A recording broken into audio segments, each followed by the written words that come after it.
बिस्मिल्लाहिर्रहमानिर्रहीम। अब है इसके क्वेश्चन आंसर। पहला क्वेश्चन है, why did the nurse ask Hira sister to come and talk to her. क्यों कहा? क्योंकि आपको पता है ना, फैमिलियर वॉइस होगी तो वो जल्दी उसको रिस्पॉन्स करना शुरू करेगी। Hira had severe bus accident, she had received severe head and spinal injuries. उसको हेड और spinal injury. The nurse try to do several exercises on her lifeless arms but in vain, लेकिन कोई फ़ायदा ना हुआ। She made her younger sister to come, उसने अब उसकी यंगर सिस्टर को कहा कि आओ टॉक करो।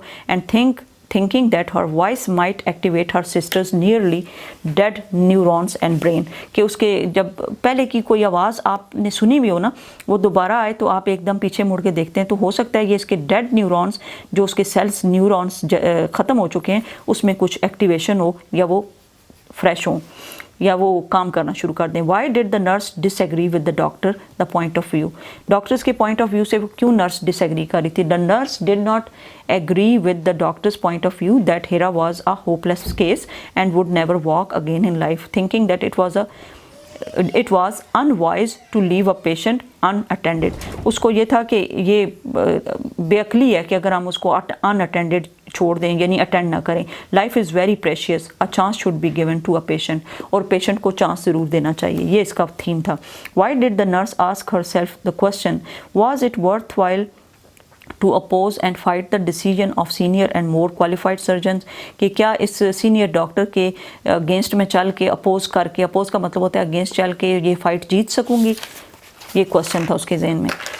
The patient was a hopeless case in the eyes of the surgeons and they wanted to get the bed cleared for other patients. वो चाहते थे कि दूसरों के लिए क्लियर हो, ICU खाली हो, allow her to attend the patient. Her request was conceded to.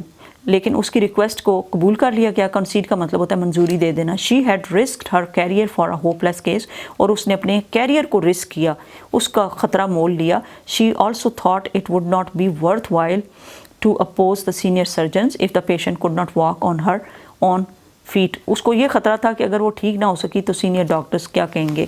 तो describe some qualities of personality of the nurse in the story. कैसी ये इसकी पर्सनैलिटी थी? She is a beginner in the profession of nursing and she is working in ICU of neurology.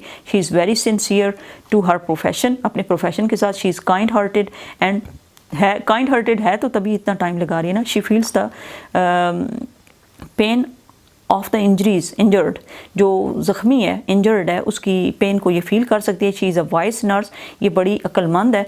And uses every kind of devices to make patients recover, और हर तरह की devices या चीज़ें यूज़ करती है कि ताकि उसके पेशेंट रिकवर हों, ठीक हों। She is an optimist. Optimist वो होता है जो पॉजिटिव सोचता है कि ये ठीक हो जाएगी। कई लोग पेसिमिस्ट होते हैं, ये ऑप्टिमिस्ट है। She is always ready to fight a lost war, और ये हमेशा के लिए ये लॉस्ट वार को भी जीतने के लिए तैयार है जो हारी भी है। She is proud of her profession. Then है, why did the nurse say where there is a will there is a way. क्यों कहा है उसने? She said so because she proved it practically, क्योंकि उसने साबित की है practically that a hopeless patient could be cured, कि एक नाउमीद पेशेंट को भी, मरीज़ को भी आप ठीक कर सकते हैं, क्योर कर सकते हैं। क्योर का मतलब होता है रिकवर कर सकते हैं। If you are willing to fight a lost battle, if there is a will there is a अच्छा, if there is no will there is no way. जब काम की नीयत ही ना हो तो फिर काम कैसा? अब कई बच्चे ऐसे भी होते हैं जो काम करने की नीयत होती नहीं है, कहते हैं कि मैम ने बस पढ़ाया ही ठीक नहीं था, हाँ मेरे पेरेंट्स मुझे टाइम ही नहीं देते। जो पढ़ना चाहता है उसके लिए सब कुछ है। Okay, just try to make a will.